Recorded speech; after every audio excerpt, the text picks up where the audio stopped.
Today I'm going to explain an American supernatural horror film called It Chapter 2, released in 2019. Spoilers ahead! Watch out and stay safe. The film starts in 1989. After defeating the evil clown named Pennywise, the Losers Club comprised of Bill Denbrough, Ben Hanscom, Richie Tozier, Beverly Marsh, Stanley Uris, Mike Hanlon, and Eddie Kaspbrak gathered together to swear a blood pact to return to Denver if it ever reappears and kill him. Fast forward 27 years to 2016, and we meet a young gay couple in Denver, Adrian Mellon and Dawn Haggerty. There is a carnival going on in town which they are attending when they are harassed by some homophobic thugs. The couple leaves the carnival, but the thugs ambush them over a bridge and brutally beat up Adrian when he taunts them, and then dumps him over the bridge into the river. Dawn runs down to the riverbank to help Adrian, and realizes that someone has already pulled Adrian out of the water. That someone turns out to be Pennywise, and Dawn watches in horror as Pennywise takes a monstrous bite out of Adrian's chest and kills him. Mike, who is in Denver, hears of the incident over a police scanner, and when he realizes at the death scene he sees "Come Home" written in blood on the bridge, he realizes that it has returned. Not the strongest opening to a movie, and I'm not really sure how it makes sense because doesn't Pennywise kill kids? Whatever, we'll go with it.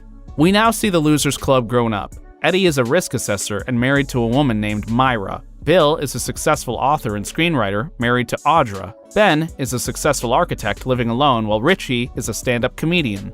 Stanley is a named partner in an accounting firm. Bev is a fashion designer married to an abusive Tom Rogan. Mike calls them all up to tell them that they need to return to Derry. Bev's husband, Tom, refuses to believe that she is going to visit friends in Derry and starts hitting her until she fights back and then runs away from home. The other guys also make preparations to return to Derry, all except Stanley, who slits his wrist in the tub rather than facing his childhood nightmare again. Kinda wish we got a little more Stanley in this film.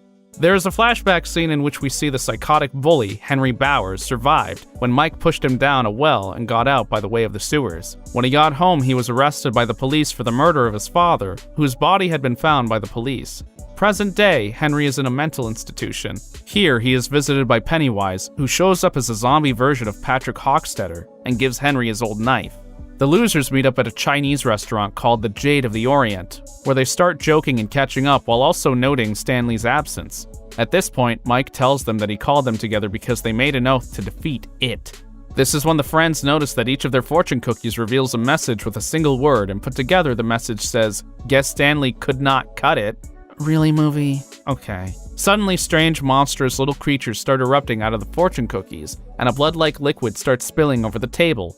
The losers freak out and Mike starts banging on a chair on the table, screaming that none of it is real. A server rushes in and the losers look crazy, hitting at an empty table. They get the check and leave, and outside, Bev calls Stanley's wife. Bev already knows that Stanley was found in the bathtub, and the other guys guess from her conversation what happened to him.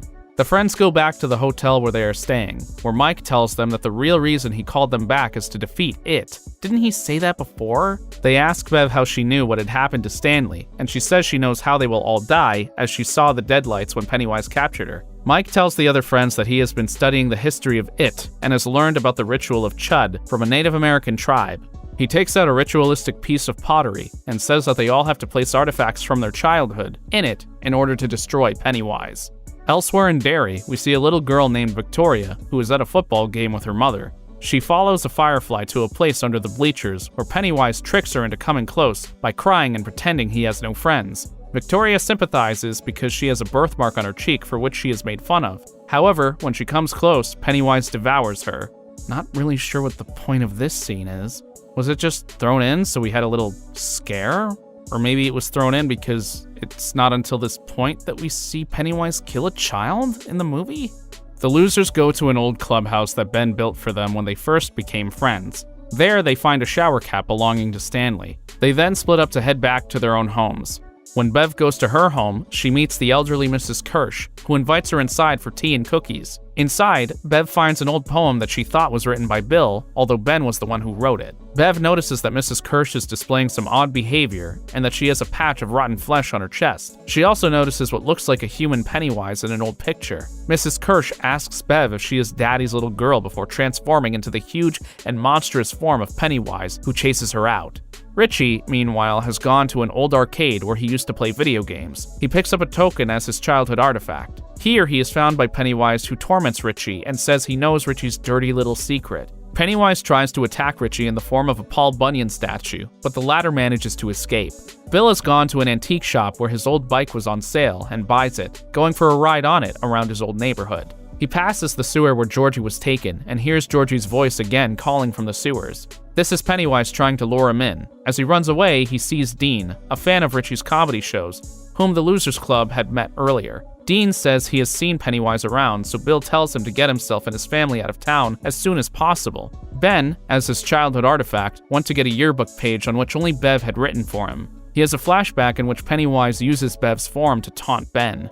Ben had hidden in a locker because the apparition took fire, but Pennywise had been present in the locker with him. Eddie goes to a pharmacy where he would get his medications. He picks up an inhaler, but is then haunted by Pennywise, who shows Eddie's mother being attacked by the leper. Eddie is attacked by Henry, who has managed to get out of the institution by killing a guard. Eddie manages to stab Henry in the chest, but not fatally, and Henry gets away before he is caught. Bill is haunted by Pennywise again, who shows him the message, "The fun has just begun." Bill figures out that this refers to Dean and goes to the carnival to try and save the boy. He follows Dean into the Hall of Mirrors, with Dean waving him away as a crazy weirdo, but the pair are suddenly attacked by Pennywise. Bill tries to kick out the glass to get Dean out, but Pennywise brutally attacks and bashes the child's head in. Mike is in the library where he is attacked by Henry, but Richie comes from behind and stabs Henry in the back of the head, killing him. The Losers Club meet up and Bill vows that he will kill Pennywise. They go to Pennywise's lair to start the ritual. In the ritual pottery, Mike lights a fire and they toss in Bev's poem, Stanley's shower cap, Ben's yearbook page, Richie's token, a boat that Bill and Georgie made, and a rock that Mike had from the rock fight with the Bowers gang. Suddenly, the dead lights appear and disappear into the pot, but just as they think the ritual is over, a giant balloon emerges from the pottery and bursts to reveal Pennywise in his true, monstrous, spider-like form. Mike reveals that he hadn't expected the ritual to work because the tribe that had attempted it ended up dead.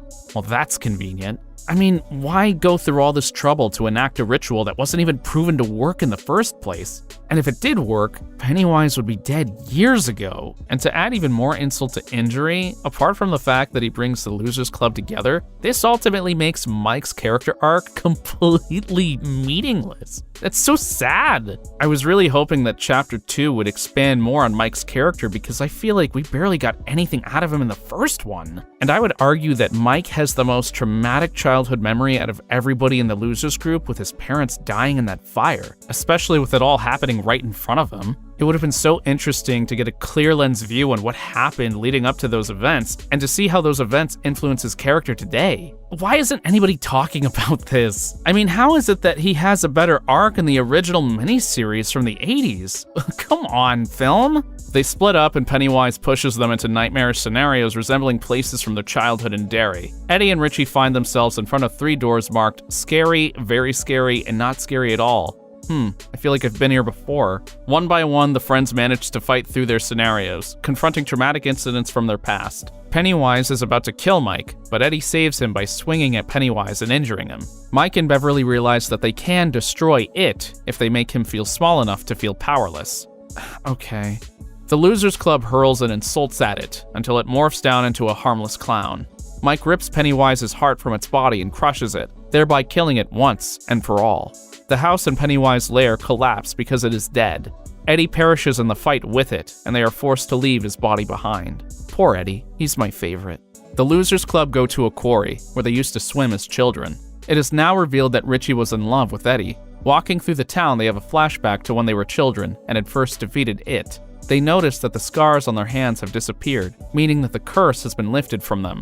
Flashing forward, we see that the Losers Club have moved on with their lives. Bill is working on a new book which has a good ending. Mike calls Bill to talk about a letter that Stanley wrote to every member of the Losers Club, explaining that because he was too terrified to face Pennywise, he had removed himself from the equation, thus leaving them free to fight Pennywise. Bev and Ben are in a relationship. Richie goes to a bridge in Derry, where he had carved his initials with that of another person, who is now revealed to be Eddie. He recarves them and leaves. Mike decides that he has spent enough time in Derry and wants to see more of the world. The film ends with him leaving Derry. What did you think of it, Chapter 2? Did you prefer Chapter 1? I certainly did. Or are you a devil's advocate? Let us know in the comments. For more horror film recaps, be sure to subscribe,